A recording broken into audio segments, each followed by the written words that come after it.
Hi, I'm Roxanne Richardson, and this is Technique Tuesday. In this week's Technique Tuesday video, I'm going to talk about selecting a cast-on for a particular project and stitch pattern situation. Not all cast-on methods will do everything you need in all project situations. So let's get started. Like most knitters, I have a default method of casting on, but before I just go right into my default method of casting on, I ask myself a couple of questions about my project to determine whether or not my default is going to be the right cast on method for this project. One of the things I think about is how stretchy do I need it to be? Do it just the normal amount of stretch, or do I need it to be extra stretchy? Or on the other hand, do I need it to be more sturdy and more durable? Do I need it to be able to withstand sort of more abuse at that edge than I might normally need? Another question I ask is whether both faces of the cast on are going to be seen, either when the project is worn or when it's used. Is that a possibility? Does it matter to me if the two edges of the cast on don't match? Or do I want both edges to look the same so that regardless of which side you're seeing, that it looks the same? Are there bind off edges as well in this project? And do I care whether or not the cast on edge and the bind off edge look exactly the same? When you think about all of these things, you might come up with, I want a super durable, super stretchy cast on that's reversible and has a matching bind off. And you might not get that. So you need to maybe prioritize what it is you want. So I want to take you to the overhead, and I'm going to show you 9 different swatches. This isn't going to be a tutorial on how to do those. I do have links to tutorials in each of the cast-on methods if there's something you're interested in trying out. I'll have links down in the video description on that. Go through and see how each of these cast-on methods, what they look like side by side when they are in Knit 1 Purl 1 ribbing. Now, how they look with Knit 1 Purl 1 ribbing may not be how they look with some other stitch pattern. So I will also show you some projects that I've knit that have used some of these different methods and show you how they look with different stitch patterns. Because there might be some cast-on methods that you think that's the one, I love that one, but when you see it with another stitch pattern, you realize, oh, okay, that's ideal for this situation, but maybe not so much for that one. So we're going to start with the long tail cast on. This green one is the standard long tail cast on. It has a lot of stretch. You can always work more stretch into it or less stretch into it. That's within your power. It has a matching bind off. It's a type of sewn bind off called the half hitch bind off, but you can get a perfect match for that if that's something you want. Now this is a cast on that looks different on the side facing you as you're casting on compared to the side that's facing away for you. So this is what's called the smooth side of the long tail cast on. You have those kind of diagonal twisted stitches at the edge, and on the back you have basically a row of purl bumps. So at the base of this column of knit stitches, you've got a purl stitch. I mean, you've got a purl stitch at the base of the purl stitches too, but it's obvious here. This is not a reversible edge in terms of them looking the same, but it does have a matching bind off. This is a variation on the long tail cast on where you are casting on in pattern, the continental or slingshot method of the long tail cast on. You have your long tail over your thumb and you have index finger yarn, and you are essentially knitting, you're knitting through this twisted loop. You're grabbing the working yarn and pulling it through. The twisted loop ends up under the needle. The stitch that you grabbed from the index finger ends up on the needle. If you want to cast on in pattern, then you can purl through this loop. And if you are doing the slingshot method, the way that you do that is using a Norwegian purl, which allows you to keep the yarn in back so that you enter through like to purl and you bring the yarn and come around. So there's a lot of maneuvering to do that, but it's a method that many people use for purling, and so you can use it when you're casting on. If you hold the yarn in your right hand when you're doing the long tail cast on, then you can just bring the yarn to the front as if to purl, and then you can purl through that stitch. So that's casting on in pattern using Norwegian purls for the purls, and then the standard cast on for the knit stitches. The edges look exactly the same on both sides. You have that diagonal loop at the base of the knit stitches, but you have a purl bump at the base of the purls, and on the other side it looks exactly the same. You have that diagonal stitch to the right, strand to the right, at the base of the knit stitches. So these look exactly the same on both sides. Does not have a matching bind off. You would bind off in pattern in your knit purl pattern, but you'd use your regular chain bind off for something like that. So there isn't a matching bind off, but you do have a reversible edge. This one is the alternating long tail cast on. So you're also casting on in pattern, but you're doing it in a different way. And this is a method that works if you use the slingshot method. You wouldn't use this if you hold the working yarn in your right hand. There's no need to. You can just cast on in pattern that way. But for the alternating cast on, when you want to do a knit, you knit through that twisted loop around your thumb. The index finger is the working yarn, and that's pulled through. But if you want to do a purl, you use the loop that's over your index finger, and you come in through there and purl that. So then this becomes the working yarn. So you're alternating with that.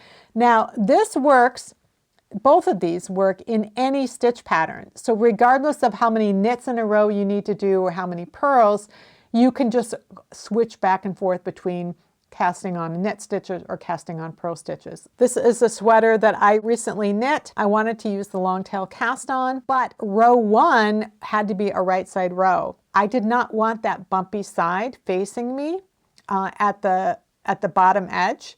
And so I cast on using the yarn around my index finger as the twisted loop. And so I did all of my stitches using that alternating long tail cast on, or only just doing the purls that way. And I got this edge, and you'll notice when I go through the index finger yarn, the edge angles to the left here. This is a hat where I used the alternating cast on, and this time I used a knit 2 purl 2 ribbing. And this is the side that was facing me when I cast on, so I have those diagonals to the right at the base of the knit stitches.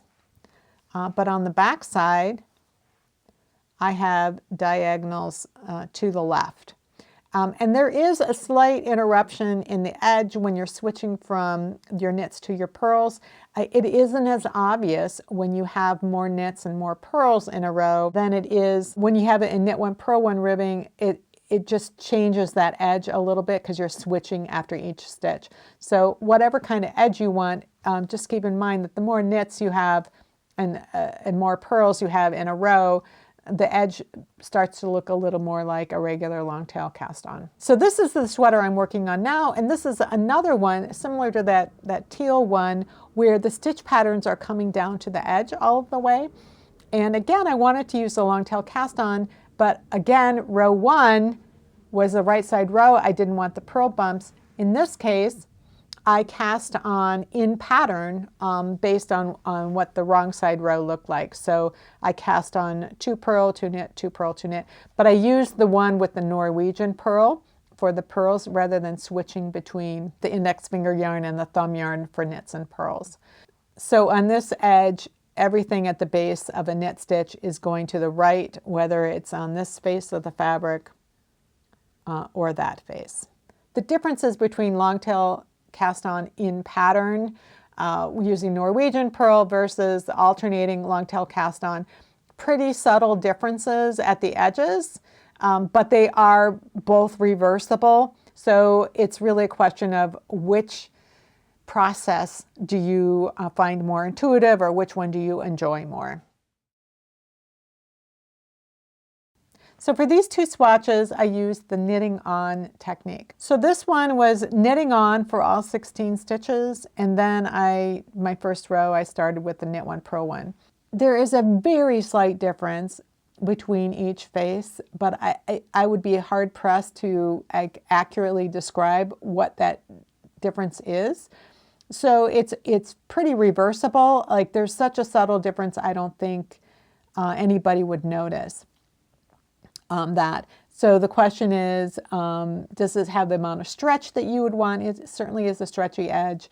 It's considered very flexible. It may not be super stable, but certainly very stretchy. And if you were creating an edge where you needed to pick up stitches along that edge later, it would be not very bulky on the inside of the work, which could be an advantage. So it's really a matter of, do you like this process and do you like the way it looks? So I did do one where I did knit on, purl on all the way across. And again, you know, it's a reversible edge. I don't know that it's appreciably different than this one, since this one was so reversible to begin with. I don't know that it's worth trying to cast on in pattern with this, but it's something that I would encourage you to experiment with and see what you think. This is the standard cable cast on. It's similar to knitting on in terms of process, but it produces quite a different edge. It's a pretty decorative edge. It's also very sturdy because the edge, both strands of the loops that you get when you are casting on end up creating this edge. So it makes it more durable. It certainly has stretch to it.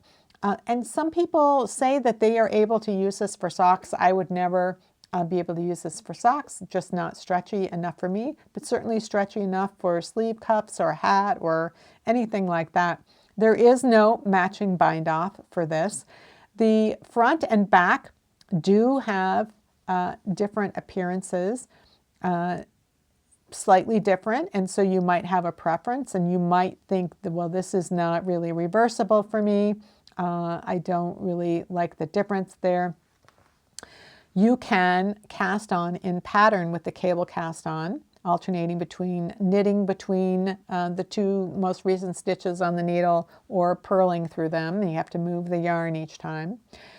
It creates a really nice edge. The base of the knit columns come down and kind of cross a little bit at the base. So when it stretches this way, it just looks really nice. And it looks the same on both sides.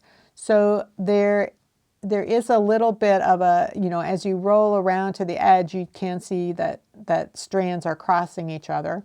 But it's a nice, again, durable edge, has some stretch, and looks really nice in Knit One Purl One. You can use this cast on in any knit purl combination. So you can cable cast on as many knits as you want and then go into the purls. You can do that with this cast on.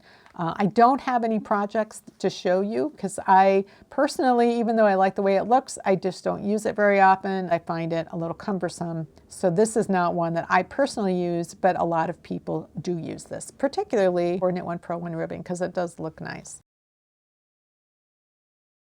The last one is the tubular or Italian cast on I have over here, and over here I have what's called the alternating cast on and grafted bind off. There are a lot of ways of doing a tubular or Italian cast on in terms of getting stitches on the needles. This is similar to that alternating cable cast on in that the stitches come all the way down to the edge and it looks the same on both sides. In this case, those knit stitches roll around uninterrupted at the base, but it also means that those stitches at the base are wider. Remember, those cable cast on ones kind of crossed at the base. So this might be a little stretchier than the cable cast on because of that. This that uses the alternating cast on has that same appearance, but it's a flatter edge than the tubular cast on and bind off because there's literally a tube that you are working. This requires setup rows where you're alternating slipping stitches with knitting stitches before you go into actually Knit One Purl One. And then up here, when you're done with your Knit One Purl One, you do a couple of setup rows before you go into the grafted bind off. It's a type of sewn bind off that finishes the edge so that those stitches roll around as well. So this is often considered ideal also for Knit One Pro One ribbing. You can adapt it a bit for Knit Two Purl Two ribbing. It doesn't look quite the same. There's a little more of a twist at the edge because of the way that the stitches are sitting next to each other. This is ideal for Knit One Purl One because the back of a knit is a purl and the back of a purl is a knit, and you're alternating those. And that's why the legs of this knit stitch can then separate to become one leg of a knit stitch over here and one leg of a knit stitch over here. So these legs are wider because they're separating to become different stitches on the other side of the fabric. Which is not what's happening with the cable cast on. I used the alternating cast on for this, and there is some Knit One Purl One at the beginning and end, and so that looks lovely here. But then you get into the other stitch patterns, and it's not really, in my eyes, that attractive. It's kind of rolling up funny, and because you don't have columns of knits rolling around and splitting on the other side, they're just purls on the back, it just doesn't roll around the edge in the same way that it does for Knit One Purl One. That's why this is ideal for Knit One Purl One, and not so great for others. Obviously, I did it, but I don't think that this is the most attractive choice that I could have made for this project. So ideally, you want a cast on that's going to look great across all of the stitches, not just some of them.